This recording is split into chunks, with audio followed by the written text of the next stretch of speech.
नमस्कार, एसिक परिवार के आप सभी सदस्यों का द ऑफिसर्स लाइब्रेरी के यूट्यूब चैनल पर स्वागत है। आज हम देखेंगे असिस्टेंट कैडर के लिए जो एग्जाम 2018 में आयोजित किए गए थे, उसमें क्वेश्चन नंबर 51 से 100 तक के क्वेश्चंस को देखेंगे।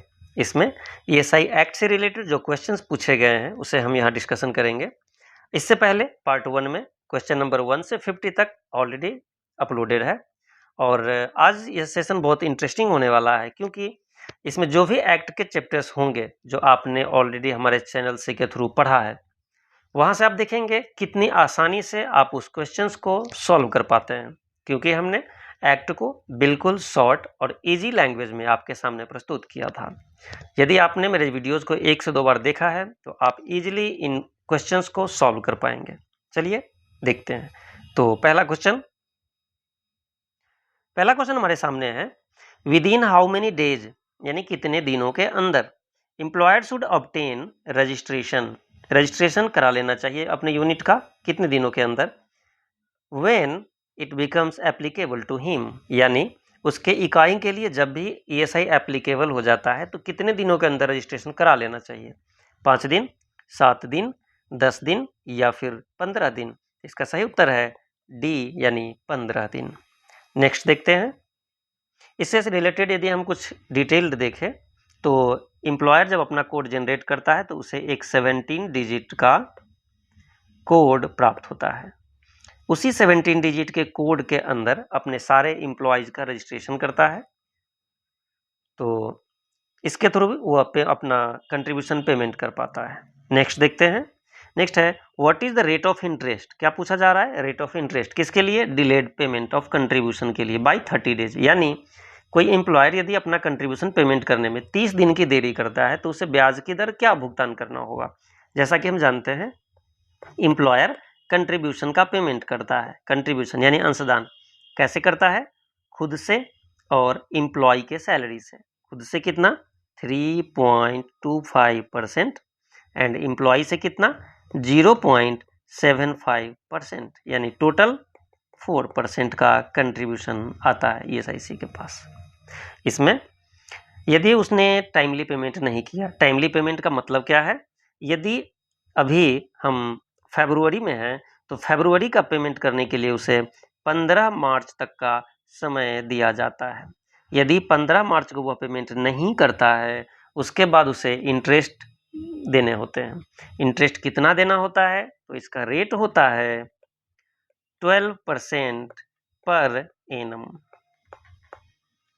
तो ये थे हमारे डिटेल्स। तो इसका सही उत्तर हम देखते हैं option C 12%, irrespective of days यह 12% होता है। Next, what is the rate of damages. क्या पूछा जा रहा है? Rate of damages for delayed payment. Delayed payment के लिए डैमेजेस कितने हैं? बाय 30 डेज यानी 30 दिन की देरी पर हर्जाने कितने देने होंगे। जैसा कि मैंने आपको पीछे बताया कि एम्प्लॉयर अपना कंट्रीब्यूशन का भुगतान करता है, यदि उसमें डिले करता है तो उसे 2 तरह के पेनल्टी लगाए जाते हैं। एक तो इंटरेस्ट के रूप में है, वो रेट ऑफ इंटरेस्ट देखेंगे, और दूसरा रेट ऑफ डैमेजेस। यह इंटरेस्ट होता है और ये डैमेज है यानी ये पेनल्टी होता है। Rate of interest 12% per annum जो कि हमने पहले देखा है, यह हमेशा सेम रेट होता है। डैमेजेस के लिए कुछ टाइम फ्रेम किए हुए हैं जो कि है 0 से 2 मंथ यानी 0 से 60 डेज तक के लिए 5% का भुगतान करना होता है। यदि उसने 61 डेज के बाद करता है यदि वो, तो 2 से 4 महीने के लिए 10%, 4 से 6 महीने के लिए 15% and further more than 6 month के लिए उसे 25% डैमेजेस का भुगतान करना होता है। तो यहाँ पर पूछा गया है 30 दिन के लिए। 30 दिन हमारा फर्स्ट क्राइटेरिया को फुलफिल करता है, दैट मीन्स कि उसे भुगतान 5% करना होगा, क्या? हर जाने के रूप में। तो इसका सही उत्तर option A. Next, which authority is competent to waive interest. क्या जब वह पेमेंट ऑफ कंट्रीब्यूशन में डिले करता है तब उस पर जो इंटरेस्ट लगता है तो क्या इसे वेव किया जा सकता है किसी अथॉरिटी के द्वारा, माफ किया जा सकता है किसी के द्वारा? तो नहीं। ईएसआई एक्ट बीमायुक्त या महानिदेशक या स्टैंडिंग कमेटी किसी को यह इम्पावर नहीं करती कि इंटरेस्ट का वेवर किया जाए। अतः इसका सही उत्तर ऑप्शन डी होगा। Next, what is the rate of interest. यहाँ रेट ऑफ इंटरेस्ट पूछा जा रहा है किसका, refund allowed by the appellate authority under section 45AA, यानी 45AA के अंतर्गत अपीलीय अधिकारी द्वारा स्वीकृत की गई वापसी की राशि पर लागू ब्याज दर क्या है। आपको इसमें शॉर्ट में बता दें कि जब ऑर्डर इशू होता है 45A, इसमें अमाउंट डिसाइड कर दिए जाते हैं, ड्यूज का अमाउंट। यदि उसे 45AA में अपील करना होता है तब उसे डिमांड किए गए अमाउंट का 25% पेमेंट करना होता है अपील के लिए। यदि 25% पेमेंट कर चुका है वो, बाद में पता चलता है कि वह क्लेम किए गए राशि सही नहीं थे और उसे यह राशि वापस किए जाने हैं, तब उसे हम उस पैसे को वापस कर देते हैं। ESIC के द्वारा वापस किया जाता है। जब उसे वापस किया जाता है तो जितने टाइम तक वो पैसा हमारे पास रहा है, हमें उसका 12% इंटरेस्ट देना होता है। इसका सही उत्तर ऑप्शन सी। नेक्स्ट देखते हैं, for how many years does the central government pay employer share of contribution in respect of disabled employee. हमने इस क्वेश्चन को अच्छे से देखा था जब हम एक्ट पढ़ रहे थे कि डिसेबल्ड एम्प्लॉय को बढ़ावा देने के लिए, ताकि एम्प्लॉयर उसे अपने काम पर रखे, तो दिव्यांग एम्प्लॉयज़ को प्रमोट करने के लिए सेंट्रल गवर्नमेंट 3 वर्ष तक एम्प्लॉयर के कंट्रीब्यूशन का भुगतान खुद करती है। तो इसका सही उत्तर है ऑप्शन बी, यानी 3 ईयर्स। नेक्स्ट देखते हैं, employ share not payable when the average daily wage is less than, यानी आपको पता है एग्जेम्पशन का हमारे यहाँ प्रावधान है।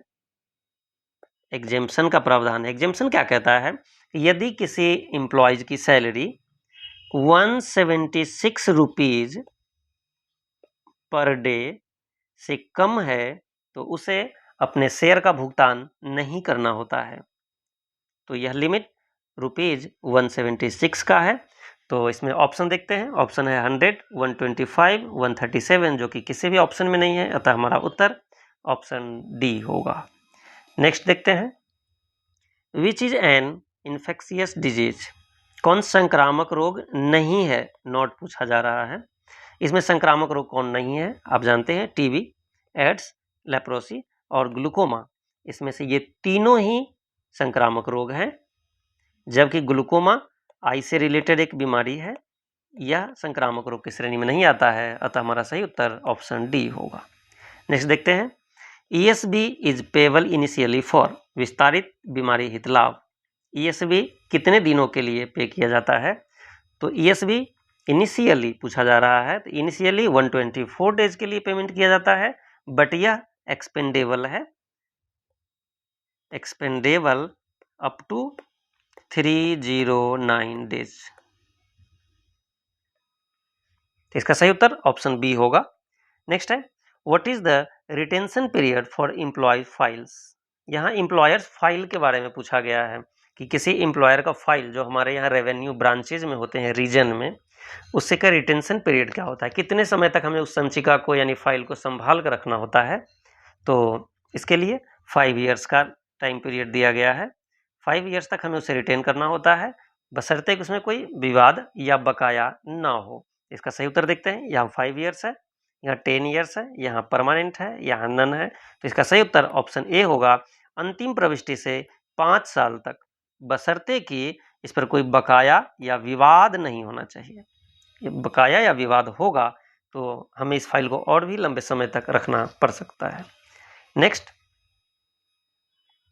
What is the industry sub code for secondary educational institute.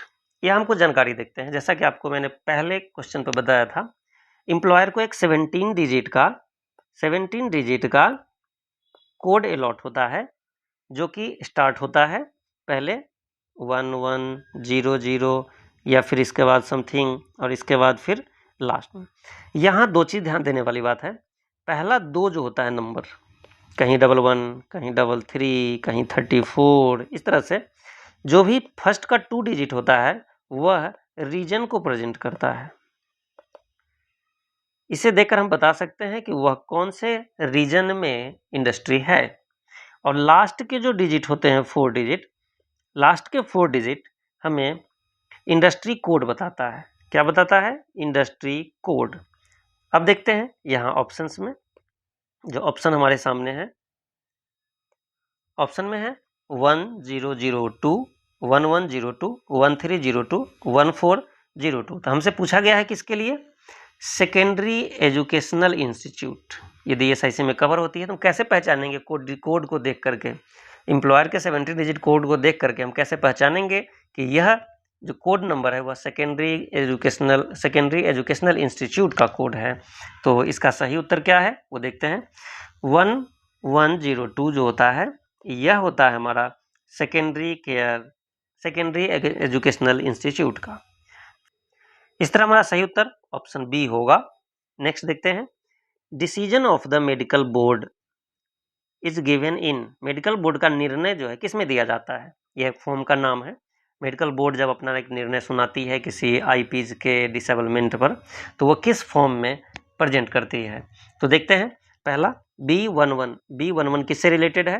तो यह फिटनेस होता है, यह फिटनेस सर्टिफिकेट है। मेडिकल बोर्ड अपना फिटनेस सर्टिफिकेट यदि किसी को देती है कि तुम आज से फिट हो, तो उसको B11 में दिया जाता है, जो कि मेनली ये होता है SB, TDB इत्यादि केसों में। 12 क्या है? B12 जो होता है यह मेडिकल बोर्ड का डिसीजन होता है, decision of medical board. B13 क्या है? यह भी फिटनेस है। तो B11 और 13 में डिफरेंस क्या है? ये भी फिटनेस का ही होता है, लेकिन यह मैटरनिटी का होता है। मैटरनिटी के बाद फिटनेस सर्टिफिकेट B13 में दिया जाता है, और B14 जो है ऑक्यूपेशनल डिजीज का होता है। इस तरह हमारा सही उत्तर ऑप्शन बी होगा। Next, in case of incapacity reference report of the MR is send to the manager in. अक्षमता संबंधित मामलों में मेडिकल रेफरी जो होता है वह किस प्रपत्र में अपना रिपोर्ट प्रबंधक को देता है? इसका प्रोसेस समझते हैं क्या होता है। यदि कोई आईपी है हमारा, इंस्टीट्यूट पर्सन यानी बीमित व्यक्ति है, वह यदि बीमार है, बीमार पड़ने के बाद डॉक्टर से सर्टिफिकेट लेकर हमारे ब्रांच ऑफिस में देता है। ब्रांच ऑफिस में एक लिमिट तक पेमेंट करने के बाद उसे कुछ जब अधिक दिन तक वह बीमार रहता है, ऐसे कंडीशन में हमें MR का ओपिनियन लेना होता है। MR का ओपिनियन लेना होता है कि क्या यह सच में इनकैपेसिटी रेफरेंस सही है। तो ब्रांच ऑफिस ब्रांच मैनेजर के पास भेजता है, और MR अपना रिपोर्ट वापस ब्रांच ऑफिस को भेजता है।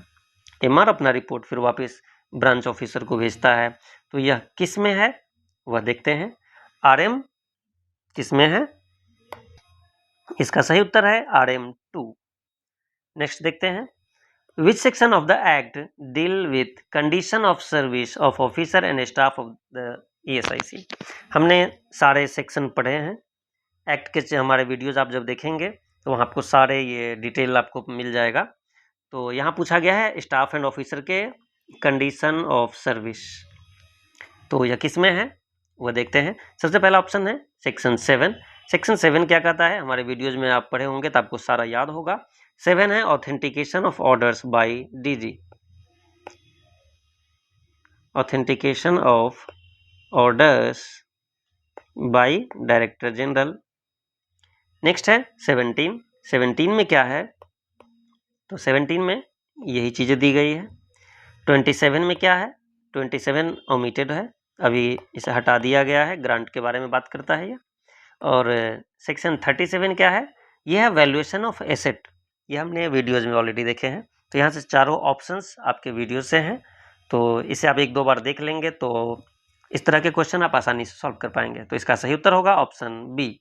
नेक्स्ट देखते हैं, which section of the ESI act classify matter to be decided by the EI court. EI court के बारे में भी हमने बहुत डिटेल्स में देखा है। तो देखेंगे कि इसमें 74 क्या था? 74 था हमारा constitution of EI court. EI court का स्थापना के बारे में था कि EI कोर्ट की स्थापना कैसे होती है। तो स्टेट गवर्नमेंट के द्वारा होती है, ये क्वेश्चन पूछा भी गया है। नेक्स्ट 75 वही है जो मामलों का वर्गीकरण, जो पूछा गया है कि ईएसआई एक्ट में कैसे क्लासिफाई किया गया है कि मामलों का वर्गीकरण किस धारा में है। तो 75 मामलों के वर्गीकरण से रिलेटेड है, तो इसका सही उत्तर ऑप्शन बी होगा। नेक्स्ट इनहांस पनिशमेंट, इसे हमने डिटेल में चर्चा किया है एक्ट में। इनहांस पनिशमेंट के बारे में पूछा गया है। इनहांस पनिशमेंट किस में होता है? सर्टेन केस में होता है। After previous conviction is provided in, किस सेक्शन में है? हमने ये सारे सेक्शन ऑलरेडी देख चुके हैं पहले ईएसआई एक्ट के चैप्टर्स में। इसमें हम देखते हैं इनहांस पनिशमेंट क्या होता है। इनहांस पनिशमेंट वो होता है यदि किसी एम्प्लॉयर ने पहले रिकॉर्ड प्रोड्यूस नहीं किया है तो उसके ऊपर नॉन प्रोडक्शन ऑफ रिकॉर्ड का, यदि कोई एक केस बन चुका है, यदि फिर से सेम प्रोसेस वो अपनाता है, सेम गलती फिर से करता है, तो इस केस में उसके ऊपर इनहांस पनिशमेंट लग सकता है। तो इनहांस पनिशमेंट का डिटेल्स किस में दिया गया है? तो इसका सही उत्तर है ऑप्शन बी, सेक्शन 85A। 85 क्या था? 85 था पनिशमेंट फॉर फेलियर टू पे कंट्रीब्यूशन। यह किस चीज से संबंधित था? पनिशमेंट था, पनिशमेंट फॉर फेलियर टू पे कंट्रीब्यूशन। नेक्स्ट 85C क्या था? 85C था ईआई कोड से रिलेटेड, न्यायालय के आदेश देने की शक्ति यहाँ थी। और 86 क्या था? तो 86 प्रोसिक्यूशन से रिलेटेड था। इस तरह हमने सारे ऑप्शंस को देखे और इसका सही उत्तर ऑप्शन बी है। Next maintenance of accident book, जैसा कि आपको पता है एक्सीडेंट बुक मेंटेन करना होता है, तो यह किस में दिया गया है देखते हैं। इसका सही उत्तर है ऑप्शन डी। इसमें क्या होता है कि एम्प्लॉयर को 24 घंटे के अंदर ब्रांच ऑफिस या आईएमओ को इन्फॉर्म करना होता है। आज अभी एट प्रेजेंट यह ऑनलाइन फिलअप होता है, इसलिए उसे 24 आवर के अंदर उसे रिपोर्ट सबमिट करने होते हैं। इसे यह इन्फॉर्मेशन ब्रांच ऑफिस के पास चला जाता है। इसका सही उत्तर option D. Next payment to an IP towards cost of delivery. Cost of delivery यानी कर्मचारी राज्य बीमा योजना की सुविधाएं नहीं होने वाले स्थान पर, जहां यह सुविधा नहीं है, ऐसे स्थान पर यदि शिशु का जन्म होता है, इस परिस्थिति में बीमित व्यक्ति को किस तरह का भुगतान दिया जाता है? और जो भुगतान दिया जाता है उसे क्या कहते हैं? ऑप्शन ये है। क्या प्रतिपूर्ति दिया जाता है? क्या मेडिकल बोनस दिया जाता है? क्या कन्फाइनमेंट एक्सपेंसेस दिया जाता है? या फिर डिलीवरी एक्सपेंसेस दिया जाता है? तो इसका सही उत्तर है ऑप्शन सी, यानी उसे कन्फाइनमेंट एक्सपेंसेस दिए जाते हैं। Next the third schedule of the ESI act gives, यानी थर्ड शेड्यूल की बात की गई है। हमने हाल ही में थर्ड शेड्यूल का वीडियो डाला था। थर्ड शेड्यूल में क्या था देखते हैं। सबसे पहला शेड्यूल 1 ओमिटेड है, 2 में 2 पार्ट थे, पार्ट 1 एंड 2। और शेड्यूल 3 जो था हमारा वह ओडी से रिलेटेड था, यानी ऑक्यूपेशनल डिजीज से रिलेटेड था। यहाँ एम्पुटेशन से रिलेटेड था। तो देखते हैं इसमें क्या है। विभिन्न चोटों की परिस्थिति में अर्जन क्षमता में हानि का प्रतिशत दिया हुआ है। क्या हानि का प्रतिशत? या अंग भंग की स्थिति में अर्जन क्षमता में हानि का, यानी एम्पुटेशन की बात, या इंजरी की बात, या फिर ऑक्यूपेशनल डिजीज की बात। ऑप्शन में 3 चीजें हैं, यह तीनों है। इसी तीनों में शेड्यूल 2 के पार्ट 1 पार्ट 2 या शेड्यूल 3 में। शेड्यूल 3 ऑक्यूपेशनल डिजीज से रिलेटेड था, इसलिए इसका सही उत्तर ऑप्शन सी होगा। नेक्स्ट देखते हैं insurance number of N IP consist of, यानी जो बीमा संख्या होता है वह कितने अंक का होता है? तो बीमा संख्या जब पूछा जाए इंश्योरेंस नंबर वह 10 डिजिट का होता है। एम्प्लॉयर कोड पूछा जाए यह 17 डिजिट का होता है। नेक्स्ट यहां पूछा गया है कि कर्मचारी राज्य बीमा निगम की किस वेबसाइट के द्वारा नियोजक अपना पंजीकरण एवं अंशदान भुगतान करता है? पहले यह www.esi.in से था, लेकिन आज के दिन में अभी www.esic.government.in, यानी यह उत्तर हमारा बिल्कुल सही है। नेक्स्ट आश्रित हित लाभ की प्राप्ति हेतु प्रत्येक वर्ष जीवन प्रमाण पत्र किस महीने में दिया जाता है? जैसे आपको पता है कि कोई आईपी है, यदि वह डेथ कर गया ड्यू टू एम्प्लॉयमेंट इंजरी। अब एम्प्लॉयमेंट इंजरी क्या होते हैं, आईपी क्या होते हैं, ये सारी डिस्कशन हमने एक्ट के चैप्टर में किए हैं। तो आपको पता है कि जब आईपी का इस वजह से आईपी की मृत्यु हो जाती है तो ऐसे कंडीशन में उस पर जो डिपेंडेंट है, आश्रित है, उनके आश्रितों को एक हितलाभ मिलता है जिसे कि आश्रित हितलाभ कहते हैं। तो उसे प्रत्येक साल अपने जीवन का प्रमाण देना होता है, यह जनवरी में सबमिट करना होता है। इसका सही उत्तर ऑप्शन ए होगा। नेक्स्ट है, निम्नांकित में से किस अवधि के लिए चिकित्सा प्राप्त कर लेने के बाद विस्तारित चिकित्सा हित लाभ प्राप्त करने वाले बीमित व्यक्ति को नियोक्ता द्वारा नौकरी से नोटिस देकर निकाला जा सकता है? यह भी हमारे एक्ट से रिलेटेड है। हमने एक्ट में इसे बहुत डिटेल में पढ़ा था कि एम्प्लॉय को एक प्रोटेक्शन एक तरह से दिया गया है कि उसके बीमारी के दौरान उसका एम्प्लॉयर उसे नहीं निकालेगा, उसकी सैलरी कम नहीं करेगा, उसके पद में डिमोशन नहीं करेगा। इस कंडीशन में इसे एक प्रोटेक्शन दिया गया है कि 12 मंथ तक तो नहीं निकालेगा, लेकिन इसके बाद उसे नोटिस देकर निकाला जा सकता है।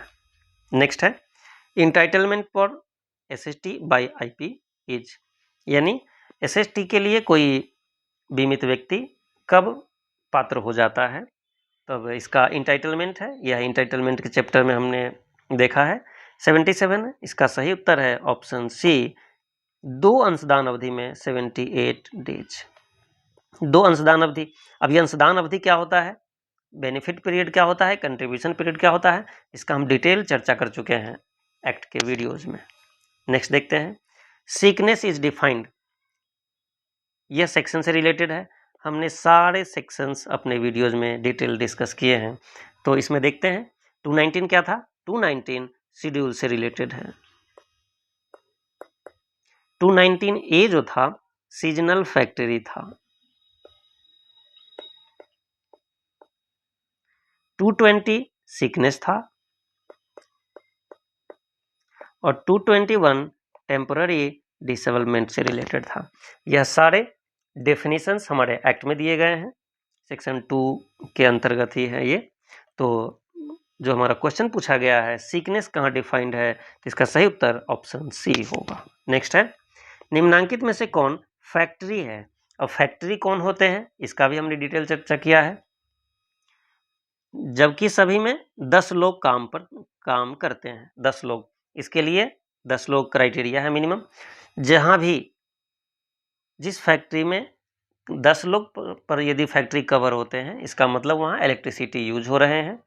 तो इसमें देखते हैं, इसमें ये तीनों ही फैक्ट्री ऐसे हैं जिसमें 10 लोग हैं और तीनों जगह इलेक्ट्रिसिटी कंज्यूम हो रही है, तो 10 में वो कवर भी होंगे और ये फैक्ट्री के डेफिनेशन में भी आएंगे। तो सही उत्तर इसका ऑप्शन डी होगा। Next, which is not a wage, यानी मजदूरी के लिस्ट में कौन नहीं आता। पूछा जा रहा है कि कौन नहीं आता है, यानी कंट्रीब्यूशन के लिए कौन काउंट नहीं किया जाएगा। तो इसका सही उत्तर है ऑप्शन डी, कॉन्वेंस अलाउंस, यानी वाहन भत्ता मजदूरी में काउंट नहीं होता है।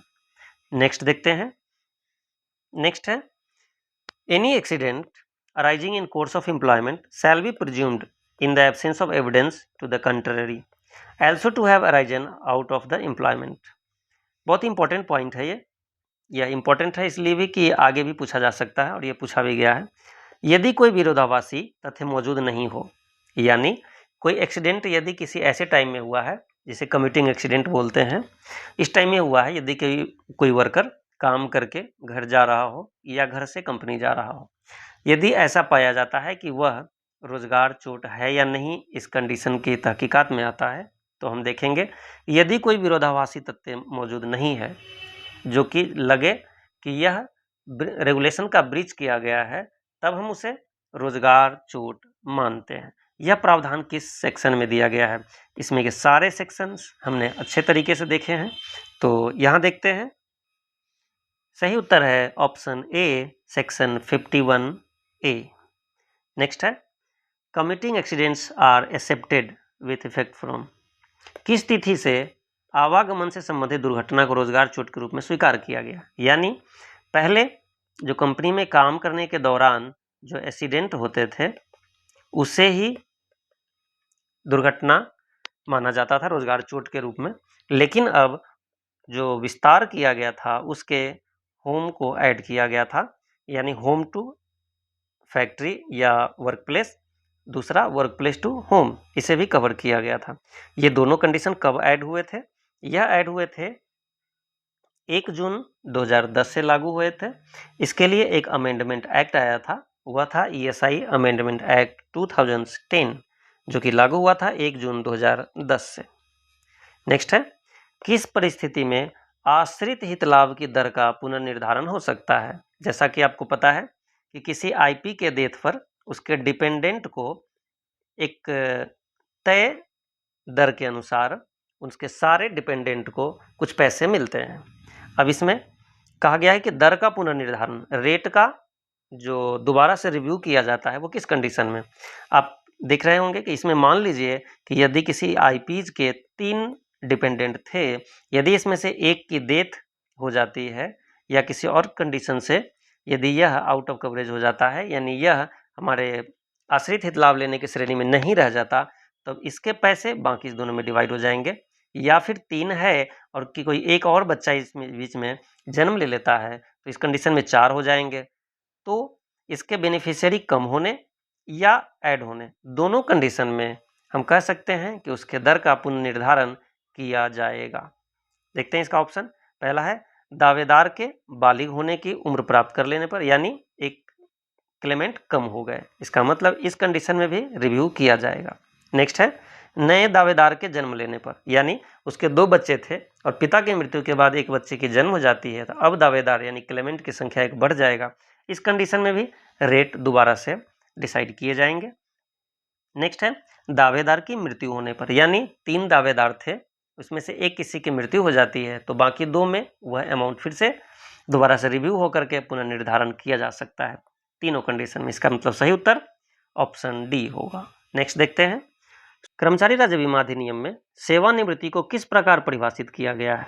किस प्रकार परिभाषित किया गया है? क्या 58 ईयर्स पर है, क्या 60 ईयर्स पर है, क्या स्टैंडिंग ऑर्डर में दिए विवरण के अनुसार है, या कोई नहीं? तो आपको पता है 60 ईयर रिटायरमेंट एज है, सही उत्तर ऑप्शन बी होगा। नेक्स्ट IMP मैनुअल, जैसा कि आपको पता है एक ब्रांच ऑफिस होता है तो branch office manual, recovery manual, उसी तरह से हमारा एक IMP मैनुअल भी होता है। तो IMP मैनुअल के अनुसार पूछा जाता है कि IMP के द्वारा प्रदान की जाने वाली दवाओं की सूची, कितनी दवाएं सम्मिलित है, कितनी दवाएं सम्मिलित है? तो उसके लिए 75 मेडिसिन का लिस्ट दिया गया है IMP के मैनुअल में। नेक्स्ट, वर्तमान में प्रत्येक बीमित परिवार एकक के लिए IMP को कितने पैसे मिलते हैं? IMP को कितने पैसे मिलते हैं? एक परिवार एकक यानी पर यूनिट फैमिली, तो इसके लिए एक IMP को पर फैमिली यूनिट 500 रुपये दिए जाते हैं। इस तरह इसका सही उत्तर ऑप्शन डी होगा। नेक्स्ट है निरीक्षण प्रतिवेदन प्राप्त होने के कितने दिनों के अंदर पाई गई विसंगतियों के संबंध में पत्र अथवा फॉर्म C18 में नोटिस जारी करना चाहिए? यह इसका सही उत्तर है ऑप्शन डी 7 दिन। यह क्या है? यदि कोई इंस्पेक्टर यानी SSO किसी यूनिट को विजिट करता है तो यूनिट विजिट करने के बाद यदि उसे ज्ञात होता है कि यहाँ पर कुछ ड्यूज बाकी है, यह रिपोर्ट जब अपना सबमिट करता है SRO में, RO में यानी रीजन में, तब वह जो ब्रांच होता है वहाँ रेवेन्यू ब्रांच, तो रेवेन्यू ब्रांच इस रिपोर्ट के बेस पर 7 डेज के अंदर उस पर डिमांड लेटर या फिर C18 नोटिस जारी कर सकता है। नेक्स्ट है एम्प्लॉयर यूटिलाइजेशन डिस्पेंसरी के लिए बीमित व्यक्ति परिवार एकक पर देय कैपिटेशन शुल्क क्या है? आपको पता है एम्प्लॉयर यूटिलाइजेशन डिस्पेंसरी क्या होता है, यह क्वेश्चन ऑलरेडी पूछा गया है पहले भी, और यह क्वेश्चन ऐसा है कि MEUD यानी मॉडिफाइड एम्प्लॉयर यूटिलाइजेशन डिस्पेंसरी होता है। यह किसके द्वारा चलाया जाता है?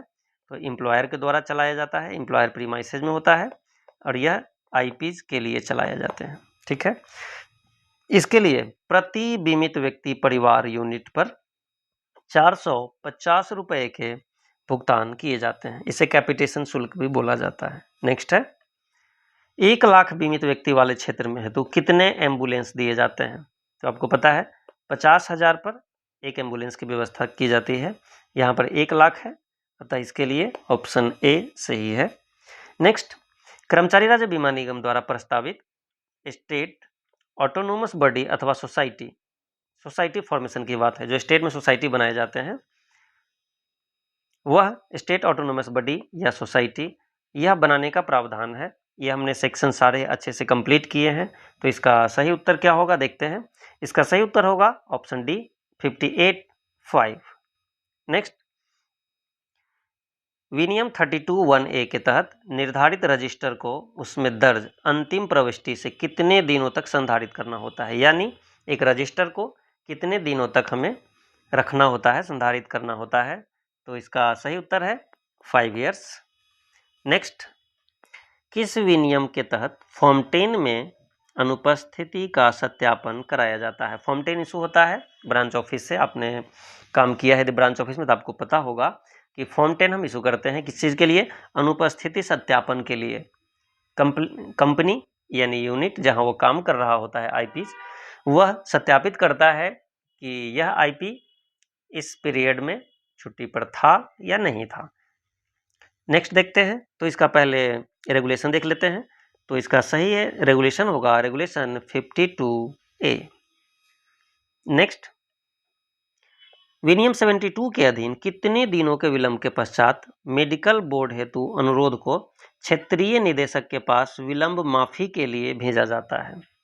विलंब माफी आरडी के द्वारा किए जाते हैं, रीजनल डायरेक्टर के द्वारा। यह कितना टाइम फ्रेम है, तो 1 ईयर का है। नेक्स्ट, मेडिकल बोर्ड के बैठक की जगह, तिथि एवं समय की सूचना बीमित व्यक्ति को किस प्रपत्र में भेजी जाती है। यदि किसी आईपी का मेडिकल बोर्ड कराना होता है अधिक छुट्टी की वजह से, तो उसके जगह, तिथि और समय सूचित करना होता है। ब्रांच ऑफिस यह बीमित व्यक्ति को बताता है कि आप इस जगह इतने तारीख को इतने बजे आप पहुंचेंगे, जहां कि हमारे डॉक्टर मेडिकल रेफरी होते हैं, वहां पे मेडिकल बोर्ड बैठती है और वो डिसाइड करते हैं कि सच में उसे इनकैपेसिटी रेफरेंस है या नहीं है, इन चीज़ों के लिए। तो इसका देखते हैं, ESIC 101, ESIC 134 या 146 या 151 क्या है, तो देखते हैं।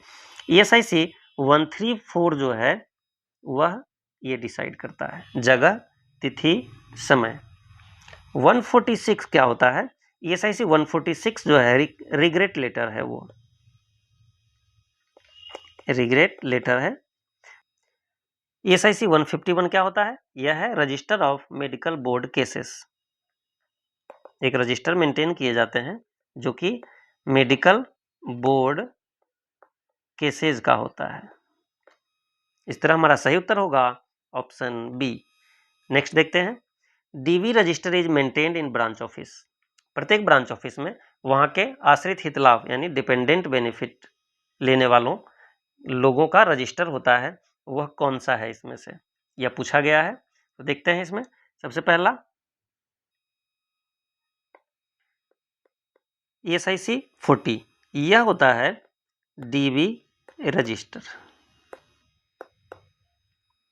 नेक्स्ट है 147, यह होता है letter admitted to dependents. Next है 63A, यह लीगल हायर के लिए होता है। उसके द्वारा दिया जाने वाला डिक्लेरेशन फॉर्म होता है कैश बेनिफिट के लिए। यदि कोई कैश बेनिफिट उसके लीगल हेयर के द्वारा लिए जाते हैं तो उसके लिए डिक्लेरेशन फॉर्म होता है, यह होता है डिक्लेरेशन फॉर्म। इस तरह हमारा सही उत्तर होगा ऑप्शन ए। नेक्स्ट देखते हैं, ये एक अलग केस है, यह केस स्टडी टाइप का है। इसमें देखते हैं, आश्रित हित लाभ के मामले में मृतक के आश्रितों में एक विधवा एवं 2 बालक, यहाँ ध्यान देंगे, एक विधवा एवं 2 बालक हैं, तो उसका हिस्सा क्या होगा, शेयर क्या होगा। जैसा कि आपको पता है किसी आईपी के डेथ पर उसके द्वारा बनाए गए पेंशन उसके आश्रितों को मिलता है। इसमें कहा गया है कि एक तो उसकी विडो है और 2 चाइल्ड है, चाइल्ड 1 चाइल्ड 2। तो इसका हिस्सा किस प्रकार से होगा, आपको शॉर्टकट में बता दें कि विडो का हिस्सा 3/5 होता है और बच्चे का 2/5 होता है। यानी किसी उसके द्वारा बने पेंशन को 5 भाग में बांट दे, उसमें 3 हिस्सा विडो को मिलता है और 2 एक बच्चे को मिलता है। यहाँ पूछा गया कि 2 बच्चे और 1 विडो है, तो 1 2 लेने वाले फिर से 2 लेने वाले, यानी अब हिस्सा कितने होंगे 3, 2 और 2, यानी 3 2 5 2 7। अब तो यह 7 भाग में बटेंगे। 7 भाग में बटने के बाद जो पुत्र होंगे दोनों, उसे 2 मिलेंगे, यानी हम कह सकते हैं कि पुत्र को 2/7 मिलेंगे और मदर को 3 हिस्सा यानी 3/7 मिलेंगे।